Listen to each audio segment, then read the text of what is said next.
तो चलिए आज 5G के पीछे की उस जबरदस्त टेक्नोलॉजी को समझते हैं जो मोबाइल कनेक्शन को इतना स्मार्ट बना देती है। अक्सर ऐसा होता है ना। एक पल तो फोन पे एकदम जबरदस्त स्पीड आ रही होती है और अगले ही पल बिना कहीं गए भी स्पीड एकदम से गिर जाती है। ये होता क्यों है? देखिए, इसका जवाब एक बहुत ही सीधी सी बात से शुरू होता है। सब कुछ इस पर निर्भर करता है कि सेल टावर से जो सिग्नल फोन तक पहुंच रहा है वो कितना मजबूत है। इसे ऐसे समझिए, जो यूजर टावर के पास है उसे एक बहुत ही पावरफुल और साफ सिग्नल मिलेगा। वहीं जो यूजर दूर है उस तक पहुंचते पहुंचते सिग्नल काफी कमजोर हो जाता है। टेक्निकल भाषा में इंजीनियर्स इसी सिग्नल की साफ सफाई को सिग्नल टू नॉइज रेशियो यानी SNR कहते हैं। सीधा सा हिसाब है, SNR जितना ज्यादा होगा कनेक्शन उतना ही साफ होगा, और SNR कम होने का मतलब है कि सिग्नल में शोर या गड़बड़ी ज्यादा है। और असल बात यह है कि सिग्नल की ये क्वालिटी तय करती है कि स्पीड की ऊपरी सीमा क्या होगी, मतलब एक तरह की स्पीड लिमिट। और इस लिमिट को इंफॉर्मेशन थियरी के एक बहुत बड़े नाम ने समझाया था। बात है 1940s की। क्लॉड शैनन नाम के एक जीनियस ने एक बहुत ही सरल लेकिन जबरदस्त फॉर्मूला दिया।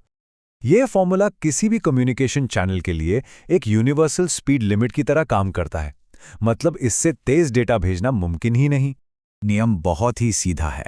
सिग्नल की क्वालिटी जितनी बेहतर होगी, यानी SNR जितना ज्यादा होगा, उतनी ही ज्यादा स्पीड की गुंजाइश बनेगी, मतलब चैनल की कैपेसिटी उतनी ही ज्यादा होगी। और इससे जो फर्क पड़ता है वो बहुत बड़ा है। जैसे कम SNR पर शायद 200 Mbps की स्पीड मिले, लेकिन जैसे ही SNR बेहतर होता है वही स्पीड 400 Mbps तक पहुंच सकती है। मतलब एक मजबूत सिग्नल का मतलब सिर्फ थोड़ी बेहतर स्पीड नहीं, बल्कि स्पीड का दोगुना हो जाना है। तो सवाल ये है कि नेटवर्क असल में इस स्पीड लिमिट को हासिल करने के लिए करते क्या हैं? अच्छा, इसका पहला तरीका गाड़ी के गियर बदलने जैसा है, एक तरह का डिजिटल गियर सिस्टम। इस प्रोसेस को कहते हैं मॉड्यूलेशन।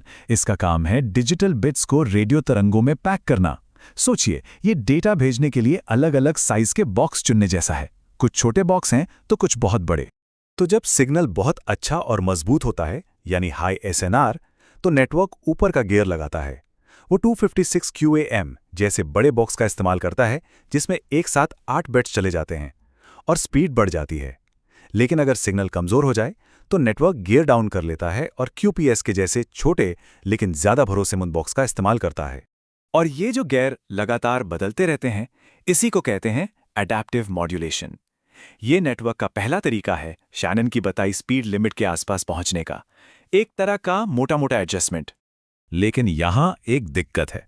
सोचिए, अगर कनेक्शन के लिए जो परफेक्ट स्पीड चाहिए वो इन फिक्स्ड गियर्स के बीच में कहीं हो तो तब क्या होगा? मतलब 1.5 बिट्स प्रति सिग्नल की स्पीड कैसे हासिल की जाए जबकि गियर तो सिर्फ 1 बिट या 2 बिट के हैं? ये एक बड़ी चुनौती है। और यहीं पर दूसरा और भी ज्यादा स्मार्ट टूल काम आता है, जिसे कहते हैं अडैप्टिव कोडिंग। ये फॉरवर्ड एरर करेक्शन या FEC नाम की एक तकनीक पर काम करता है। इसमें होता यह है कि नेटवर्क असली डेटा के साथ कुछ एक्स्ट्रा हेल्प करने वाले बिट्स भी भेजता है। ये एक्स्ट्रा बिट्स एक सेफ्टी नेट की तरह काम करते हैं, ताकि सिग्नल में आई छोटी मोटी गलतियों को फोन खुद ही ठीक कर सके। अच्छा, तो ये काम कैसे करता है? चलिए एक उदाहरण लेते हैं। मान लीजिए नेटवर्क 64 QAM इस्तेमाल कर रहा है, जो एक बार में 6 बिट का एक पैकेट भेजता है। लेकिन अब नेटवर्क एक कोड रेट लगाता है, मान लीजिए 5 से 6 का। इसका मतलब ये हुआ कि जो 6 बिट्स भेजे जा रहे हैं उनमें से सिर्फ 5 बिट्स असली डेटा के हैं, छठा बिट एरर करेक्शन के लिए है। तो असल स्पीड अब 6 के बजाय 5 बिट्स प्रति सिग्नल हो गई, थोड़ी कम लेकिन ज्यादा भरोसेमंद। तो देखिए, इन दोनों चीजों को मिला दिया जाता है। एक तरफ मॉड्यूलेशन के मोटे मोटे गियर्स और दूसरी तरफ कोडिंग के बारीक फाइन ट्यूनर्स, और इन दोनों के कॉम्बिनेशन से 5G लगभग किसी भी स्पीड को बहुत ही सटीकता से हासिल कर सकता है। और ये पूरी की पूरी रणनीति 5G स्टैंडर्ड में एक टेबल में सेट की हुई है। फोन लगातार सिग्नल की क्वालिटी यानी SNR को नापता है और टावर को इस टेबल में से एक MCS इंडेक्स नंबर बताता है। बस टावर को पता चल जाता है कि ठीक कौन सा गियर और कौन सा कोड रेट इस्तेमाल करना है।